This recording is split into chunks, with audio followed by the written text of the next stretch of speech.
E amém, irmãos. Graças a Deus. Vamos abrir as nossas Bíblias em Juízes, continuar com a nossa série de mensagens no livro de Juízes. Hoje nós veremos os capítulos 6 e 7 de Juízes, uma das histórias mais emblemáticas aqui no livro de Juízes, história de Gideão.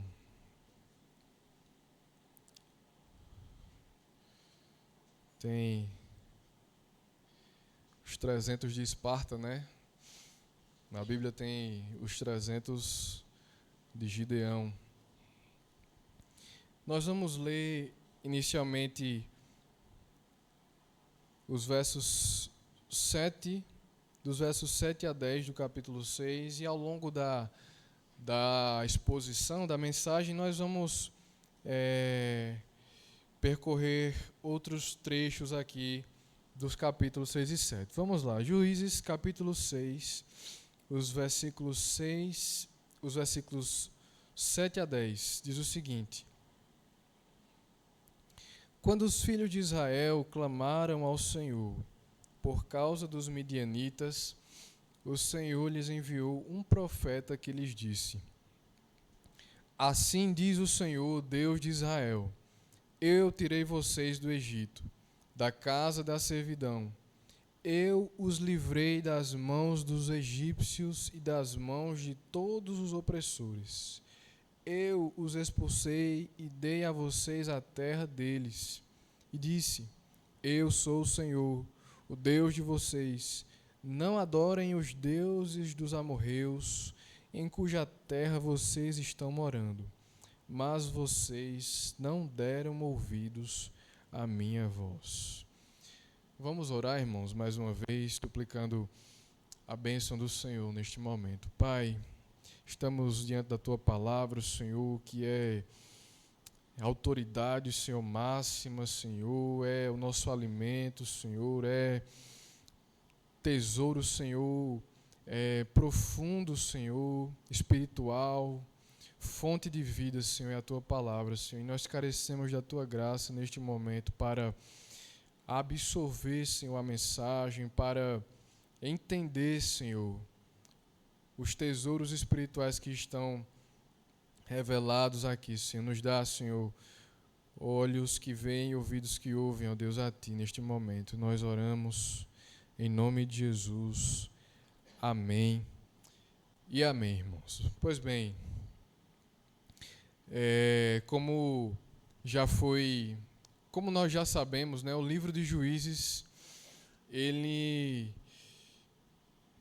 é uma novela, né? É uma novela.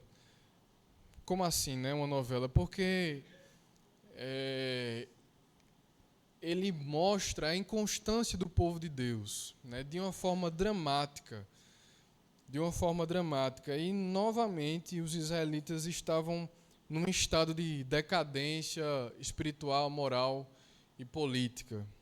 Novamente, o livro de Juízes, frequentemente, situações como essa são narradas aqui, né? Essa é a tônica do livro de Juízes, a inconstância do povo, a decadência do povo. Por toda a narrativa dessa inconstância revelada, como nós já vimos aqui nas mensagens anteriores, num ciclo de pecado, arrependimento e libertação, né? Essa é a novela do livro de Juízes, né? O povo peca, vem as consequências, eles se arrependem e Deus envia a libertação. Isso se repete e se repete inúmeras vezes. E é isto que novamente está acontecendo aqui na passagem que nós vamos discorrer. E nesses ciclos, né, de pecado, Deus escolhia homens e mulheres para serem instrumentos, né, de libertação, liderando o povo nas campanhas contra os inimigos. E na sessão que a gente vai discorrer hoje, a gente vê a história de um desses líderes mais famosos, cujo nome é Gideão, né? Mas Gideão, ele é um herói improvável, né? É um herói hesitante, bastante temeroso, como veremos. E se a gente tivesse que escolher alguém para liderar um povo em uma época de guerra, dificilmente escolheríamos Gideão, mas Deus o escolheu. E a gente pode extrair algumas lições preciosas dessa narrativa. Vamos lá. A gente pode, olhando aqui para a narrativa dos capítulos 6 a 7, a gente pode destacar 4 lições, 4 ensinamentos na história de Gideão. E o primeiro deles encontra-se nos versículos 1 a 3 do capítulo 6. Veja comigo.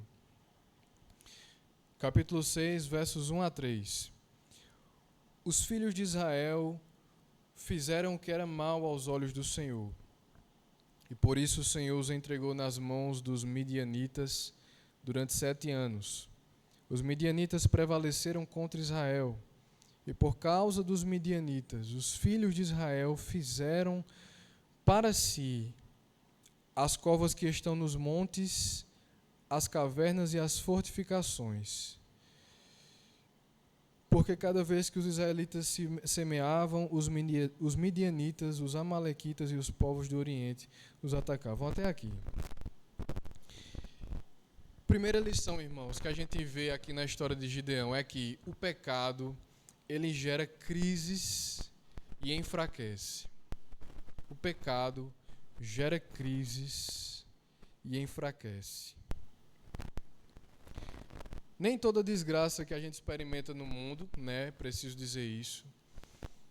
Nem toda crise e desgraça que a gente experimenta nesse mundo é consequência direta do nosso pecado, né? Tomemos, por exemplo, a história de Jó, né?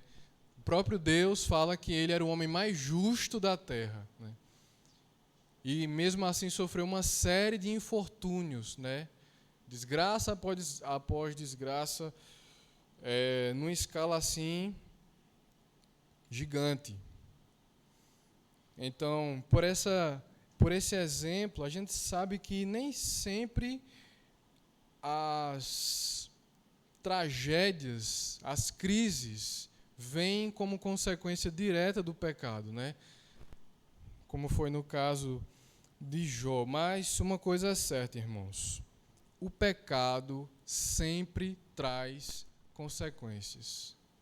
O pecado sempre traz consequências. Como o apóstolo Paulo nos diz, né? O salário do pecado é a morte. E lá em Gálatas ele diz também, né? Aquilo que o homem plantar, isso ele colherá. Então, o pecado sempre traz consequências, sempre. Com Deus não se brinca, como o próprio apóstolo Paulo também nos alerta.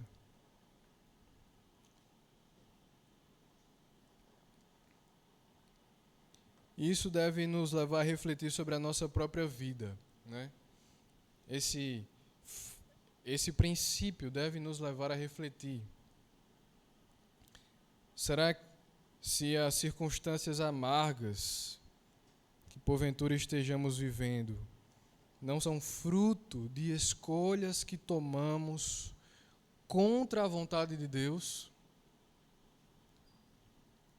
Era exatamente esse o caso de Israel. Veja o verso 1, né? Os filhos de Israel fizeram o que era mal aos olhos do Senhor. Por isso, veja, por isso o Senhor os entregou nas mãos dos seus inimigos. Veja que Deus os entregou, né? Olha como é forte. A consequência do pecado, aquela crise e todas as crises enfrentadas pelo povo todas as crises enfrentadas pelo povo no livro de Juízes e em toda a Bíblia, né? Em todo o Antigo Testamento, na história do povo de Deus, todas as crises, irmãos, sem exceção, consequência do pecado. E acaba que essas consequências para o povo de Deus é uma forma de disciplina, né? Uma forma que o Senhor utiliza para disciplinar o seu povo e para trazer ele de volta para si. Para trazer o povo de volta. Cabe a nós, no entanto, prestarmos atenção nisso, né? Cabe a nós prestarmos atenção. C.S. Lewis tem uma frase conhecida, né, que diz que a dor, o sofrimento é o megafone de Deus, né?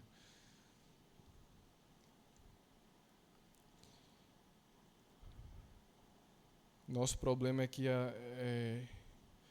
nós somos teimosos muitas vezes, né? E custamos a ouvir o que as circunstâncias. Deus fala de muitas maneiras, né? E a gente é lento para discernir às vezes as circunstâncias. E às vezes as circunstâncias más que nos encontramos são fruto de más escolhas, né? Tomadas aos olhos de Deus. O pecado, ele, além de trazer consequências e gerar crises, ele também enfraquece moral e espiritualmente. Enfraquece. Veja que Israel estava num estado de sujeição aos inimigos, sem força alguma para reagir e se escondendo. Olha que fracasso, irmãos. Apenas se escondendo, né? Não havia resistência ou ousadia espiritual. Eles estavam conformados à situação, né? Se conformaram ao ponto de fazerem covas, né? Covas para se esconderem dos inimigos, né? Os inimigos vinham, atacavam a terra em época de colheita, né? Para roubar os suprimentos, e eles se retraíam, né? Ao invés de defender e contra-atacar, eles estavam completamente acuados, né?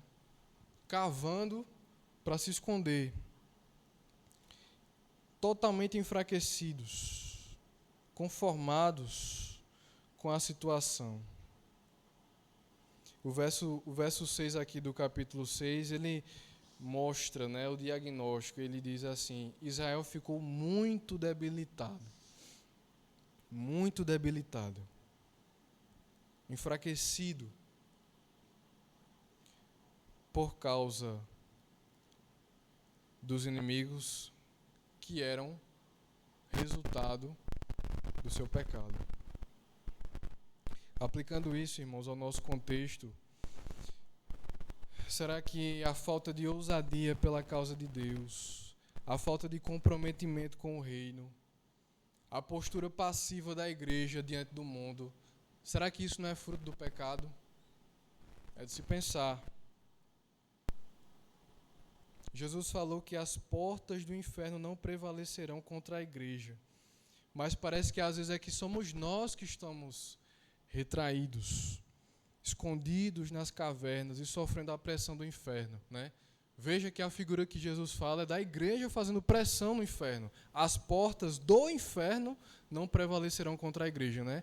A imagem é que pensa numa fortaleza, os demônios lá tudo acuados e a igreja querendo invadir, né?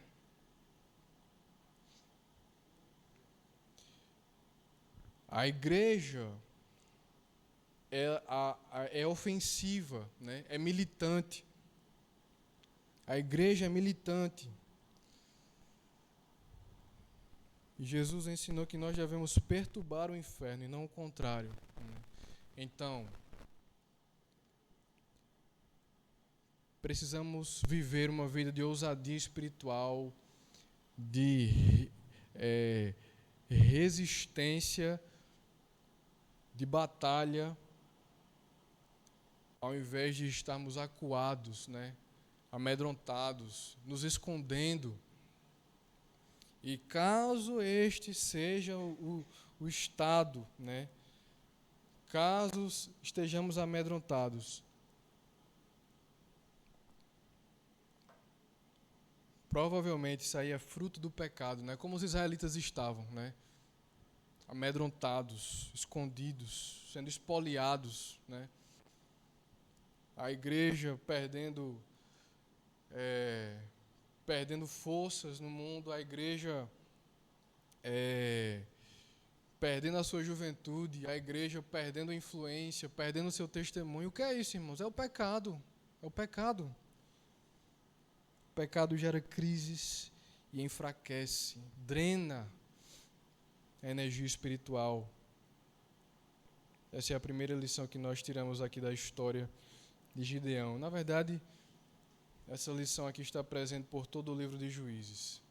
O pecado gera crises. Segunda lição, os versículos 11 a 16 do capítulo 6. Veja comigo. Então o anjo do Senhor veio e sentou-se debaixo do carvalho que está em Ofra, que pertencia a Joás, da família de Abiezer. Gideão, filho de Joás, estava malhando o trigo no lagar para o pôr a salvo dos midianitas. Então o anjo do Senhor lhe apareceu e lhe disse: O Senhor está com você, homem valente. Gideão respondeu: meu Senhor, se o Senhor Deus está conosco, por que nos aconteceu tudo isto? E onde estão todas as suas maravilhas que os nossos pais nos contaram? Eles disseram: O Senhor nos tirou do Egito, porém agora o Senhor nos abandonou e nos entregou nas mãos dos midianitas. Então o Senhor se virou para Gideão e disse: Vá nessa força que você tem e livre Israel das mãos dos midianitas. Não é verdade que eu estou enviando você? Gideão respondeu: meu Senhor, como livrarei Israel? Eis que a minha família é a mais pobre em Manassés, e eu sou o menor na casa de meu pai. Mas o Senhor disse: Já que eu estou ao seu lado, você derrotará os midianitas como se fossem um só homem. Então, cansados daquela opressão dos midianitas, o povo finalmente se voltou para Deus. Finalmente caíram em si, Finalmente. E clamaram a Deus. O Senhor, então, na sua misericórdia, escolheu falar com um homem e designá-lo para ser o novo instrumento de libertação. E aqui está o ensinamento, irmãos. A porta de saída da crise e da fraqueza espiritual é ter um encontro com Deus e a sua palavra. Amém? A porta de saída para a crise, para vencer as consequências, amargas do pecado, para vencer a fraqueza espiritual, é ter um encontro com Deus e a sua palavra. É a presença e a palavra de Deus que resgata a nossa fé, a nossa esperança e nos instiga à ação. Veja que Gideão era um homem cheio de limitações, nem ele mesmo acreditava em si mesmo. Ele oferece uma série de desculpas: mas Senhor, eu sou o menor, eu sou o pior, eu não sou capaz. Por 5 vezes Gideão demonstra medo ou hesitação aqui nos capítulos 6 e 7. Mas o fator decisivo, irmãos, foi que Deus o encontrou. Deus o encontrou onde ele estava e lhe deu uma missão e também deu a garantia que estaria com ele.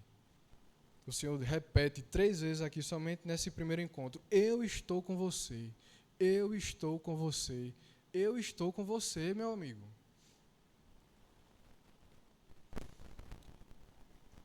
Muito provavelmente nenhum de nós aqui recebeu a visita de um anjo, nem ouviu a voz de Deus como Gideão ouviu.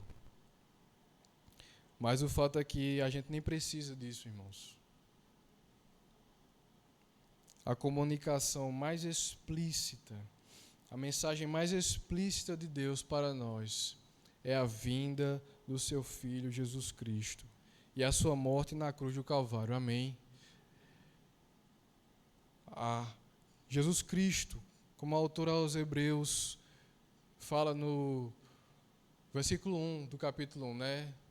Anteriormente Deus falou aos nossos pais de muitas maneiras, de muitas formas, mas hoje em dia Ele nos falou pelo Filho, que é a exata expressão do seu ser, do seu caráter, Jesus Cristo. Essa é a prova mais escandalosa de que Ele está conosco. Quem é o Emanuel, irmãos? Deus conosco, né? Deus conosco, Jesus Cristo na cruz do Calvário crucificado. É Deus gritando para cada um de nós que eu estou aqui, eu estou aqui. A gente está junto, né? O sangue da nova aliança, lembra?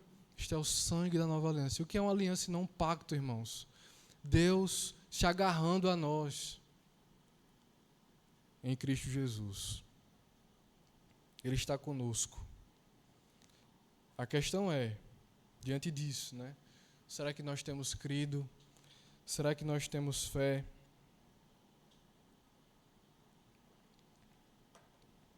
Não importa se estivermos passando pela crise mais aguda, ou se nosso pecado tenha nos deixado no fundo do poço, como os israelitas estavam, né?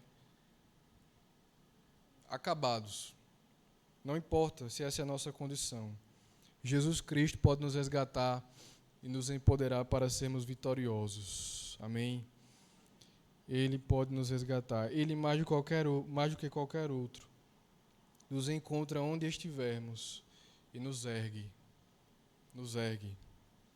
Ele é a própria palavra de Deus. Basta apenas que confiemos nele.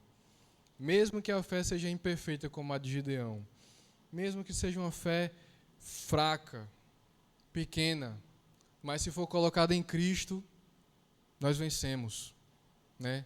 Se a nossa fé for como um grão de mostarda, ou seja, se for uma palhinha, Jesus, isso é suficiente para Cristo, né?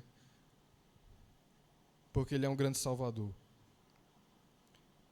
Terceira lição está nos versículos 25 e 26 do capítulo 6. Juízes 6, 25 ao 26 diz o seguinte: Naquela mesma noite o Senhor disse a Gideão: Leve o touro que pertence a seu pai, a saber, o segundo touro de 7 anos, e derrube o altar de Baal, que é do seu pai, e corte o poste da deusa Aserá, que está junto ao altar. No alto desse lugar fortificado, faça para o Senhor, seu Deus, um altar em camadas de pedra. Depois pegue o segundo touro e ofereça-o em holocausto, com a lenha do poste da deusa Aserá, que você irá cortar. Se a porta de saída, irmãos, para a crise, para a fraqueza espiritual, é ter um encontro com Deus, é ouvir a palavra de Deus. Se a porta é essa, o caminho posterior é a destruição dos ídolos e a restauração da adoração a Deus.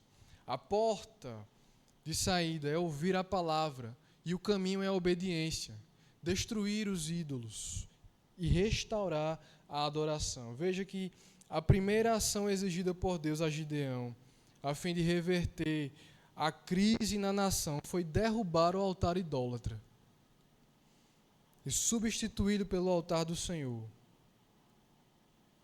Derrube o altar, Gideão, o poste de Baal, né? E construa um altar dedicado ao Senhor.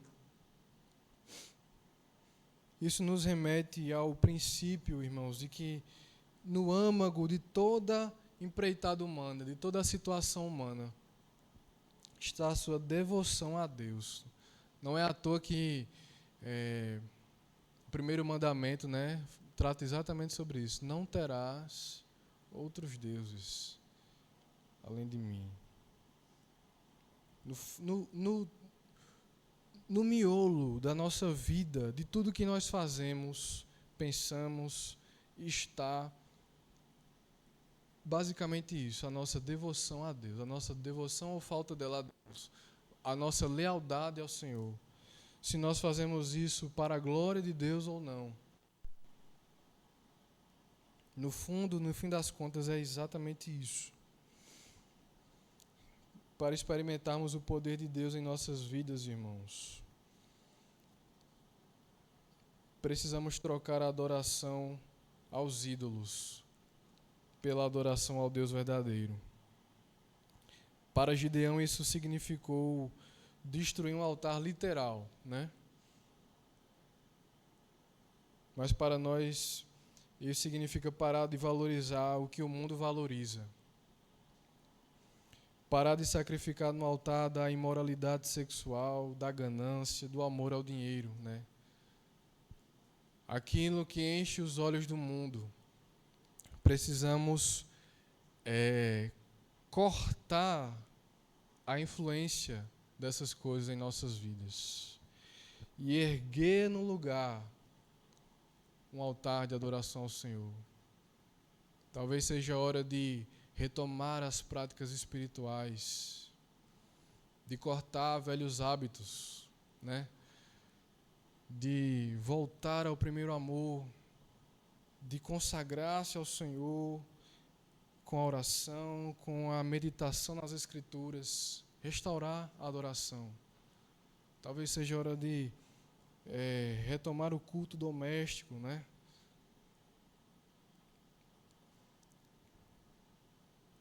Restaurar a adoração. Nós precisamos identificar aquilo que porventura esteja drenando a nossa energia espiritual. Era aquela porcaria que estava acabando com Israel, a idolatria, né? O povo se misturou com o mundo, com as outras nações, adotou os costumes, né, dos midianitas, dos cananeus em geral. Se misturou com o mundo. A igreja e o mundo estavam perseguindo os mesmos ideais, correndo atrás das mesmas coisas. Era isso que estava matando Israel. E nós precisamos identificar da mesma forma aquilo que está matando a nossa energia espiritual, drenando a nossa energia, matando a nossa família, o nosso testemunho, a nossa igreja. E tomar uma atitude drástica. Veja, irmãos, isso se aplica a todos os crentes, né? Esta é uma verdade que precisa ser constantemente relembrada, trazida à tona, né? Porque a vida espiritual não é uma coisa que você compra e deixa lá esquecida, guardada, né? Ela precisa de manutenção, como um campo, né? Como um terreno, né? Vai olhar aqui o terreno aqui atrás, como é que tá, né? Se não manter, se não tirar o mato, se não limpar, vai poluir. Então, constantemente, nós precisamos estar aparando as arestas, podando, limpando, né? Se deixar correr solto, vira o livro de Juízes. Cada um fazia o que era justo aos seus próprios olhos, né? Diz o texto. E a idolatria corre solta. A idolatria corre solta. Então a gente precisa identificar as ameaças, né? Identificar as ameaças e mortificar, derrubar, né? Derrubar. E talvez, como fez Gideão, tomar uma atitude drástica, né? A situação exigia aquilo. Em dias de crise, né? Preciso atitudes drásticas. Já havia sido tolerada a idolatria por muito tempo em Israel. Ele foi lá e derrubou, declarou guerra. Aqui a gente pode se lembrar do que o Senhor Jesus falou, né? Se o teu olho te faz pecar, arranque-o, né? Se a sua mão lhe faz pecar, arranque. É melhor entrar cego ou aleijado no reino dos céus do que perecer no inferno. E ao fazer isso, irmãos, ao tomar essa atitude, ao nos levantarmos em obediência a Deus, como Gideão fez, né? Quando nos dispomos a colocar a palavra de Deus em prática, né? Em prática, encontramos-nos com Deus, ouvimos a sua voz, e então quando a gente coloca em prática aquilo que Deus nos falou, nós nos tornamos uma referência, um vetor de mudança onde quer que estivermos.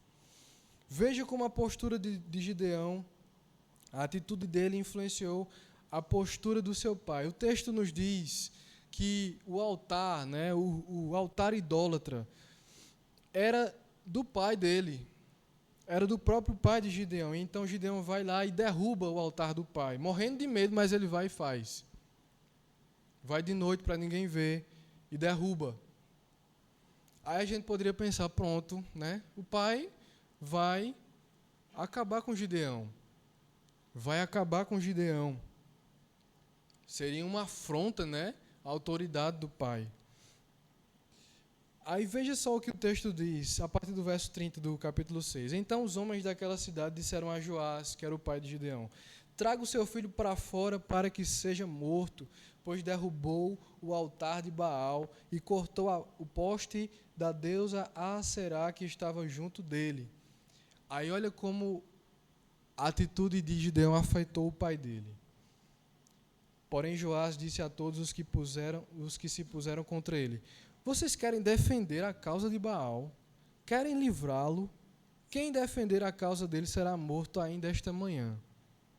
Se ele é Deus, que defenda a si mesmo. Afinal, derrubaram o seu altar. Veja, olha que incrível, né? O altar era do pai.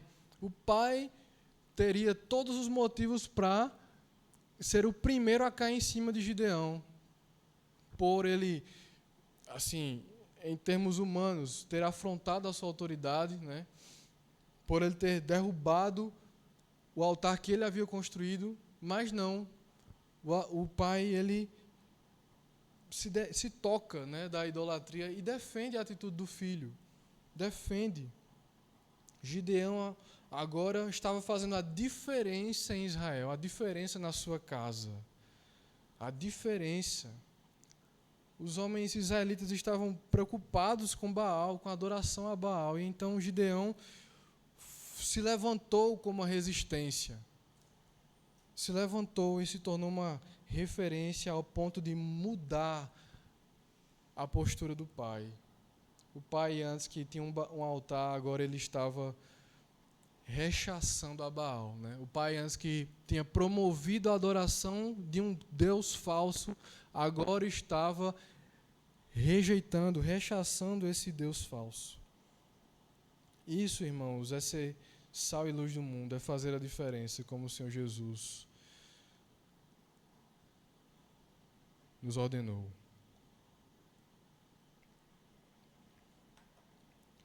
Gideão estava aqui sendo sal e luz do mundo, né? Estava fazendo a diferença, estava revelando o erro, estava retardando a corrupção.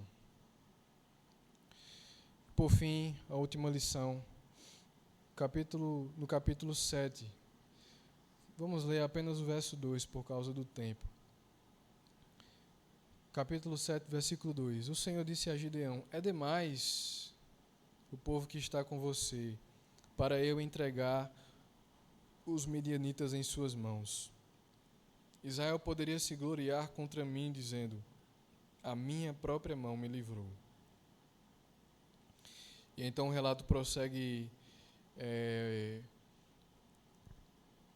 mostrando como aconteceu a batalha decisiva contra os inimigos. E no fim, praticamente os homens nem precisaram lutar. Só tocaram as trombetas e o exército se matou. Eles se mataram entre si. Deus fez tudo. Deus fez tudo. Ao nos arrependermos, crermos e nos empenharmos em atitudes de obediência a Deus, nós precisamos ter em mente que Ele é o grande responsável por efetuar as transformações que nós precisamos. Deus é quem faz, irmãos. Os israelitas estavam completamente subjugados pelos midianitas e não tinham poder algum de reação, lembram? Estavam completamente subjugados. Ao convocar Gideão, cerca de 30 mil homens se juntaram a ele. 30 mil. Mas Deus ordenou que a maioria desses voltasse para casa.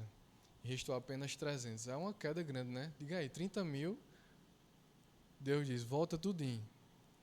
Deixa só isso aqui, 300. Por quê? Para que os israelitas não achem que venceram por conta da força deles. Olha que incrível, irmãos. Deus fez tudo. Deus é quem faz as transformações que precisamos, quem opera as mudanças que nós tanto precisamos. Deus é quem luta as nossas batalhas. Nós precisamos apenas crer. Portanto, irmãos, a quarta e última lição é que nós devemos depender unicamente do Senhor. Amém? Depender unicamente do Senhor. Nós enfrentamos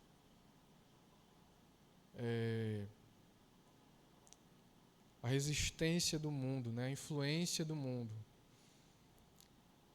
que procura nos seduzir, nos enfraquecer, nos roubar. Nós precisamos ouvir a palavra de Deus e colocá-la em prática, mas sabendo de que é o Senhor quem luta por nós, de que é o Senhor quem opera tanto o querer como o efetuar, como o apóstolo Paulo diz lá em Filipenses, né? Trabalhem a salvação de vocês, Paulo diz, sabendo que é Deus quem opera o querer, tanto o querer como o realizar. Devemos depender do Senhor. Nós somos apenas instrumentos nas mãos dele. E o trabalho de libertação e restauração é ele quem faz. Quem libertou Israel? Foi Gideão? Não, foi o Senhor. Foi o exército de Israel, foi a tática, a sabedoria dos comandantes? Não, foi o Senhor. Deus fez tudo. Unicamente, eles precisaram apenas, né? Crer no Senhor, confiar no Senhor e obedecê-lo, fazer o que agradava a Ele. Amém, irmãos? Vamos ficar de pé, nós vamos cantar.